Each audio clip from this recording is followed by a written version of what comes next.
ఇప్పుడు ఒక propaganda game అయితే చాలా సీరియస్‌గా నడుస్తుంది. మోడీ కానీ, భారతీయ జనతా పార్టీ గాని లైట్ తీసుకుంటోంది. ఉదాసీనంగా ఉంటోంది. దాన్ని అడ్డు పెట్టుకొని తప్పుడు ప్రచారాలు. ఫర్ ఎగ్జాంపుల్ ఎక్కడో వర్షం వచ్చింది. రోడ్డు ఏమైనా డ్యామేజ్ అయింది. అదిగో చూసారా మోడీ డబ్బులు తినేసాడు. రోడ్డంతా బానే ఉంటది. ఎక్కడో ఒక చోటొస్తది. ఇక్కడ కూడా వరదలొచ్చినప్పుడు అదే నడుస్తది. బట్ మోడీ తినేసాడు. లేకపోతే ఎక్కడో ఒక మర్డర్ జరుగుతది. అదిగో మోడీ పరిపాలనలో మర్డరు. దేశంలో మర్డర్‌లు ఎన్ని చోట్ల జరుగుతుంటాయి. మోడీ రేపులు చేస్తాడు, మోడీ మర్డర్‌లు చేస్తాడు. కానీ ఇలా మీడియా, సోషల్ మీడియాలలో ఇది వర్కౌట్ కావట్లేదు గాబట్టి, పబ్లిక్ ఏదైతే డిజిటల్ మీడియాని ఫాలో అవుతున్నారు గాబట్టి, డిజిటల్ మీడియాలో ఈ తరహా క్యాంపెయిన్ నిరంతరం చేస్తున్నారు.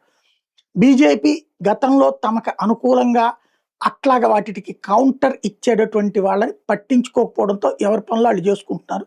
అది ఇప్పుడు మైనస్ అవుతుంది. ఆలోచించుకోకపోతే ఇప్పుడు ఆర్థిక వ్యవస్థ నాశనం అయిపోతుంది. ఈ ఏడాదిలోపు మోడీ దిగిపోతాడు. ఇట్లాంటి వెనకాల ఖచ్చితమైన వ్యూహం ఉంటుందన్నది గ్రహించాల్సుంది.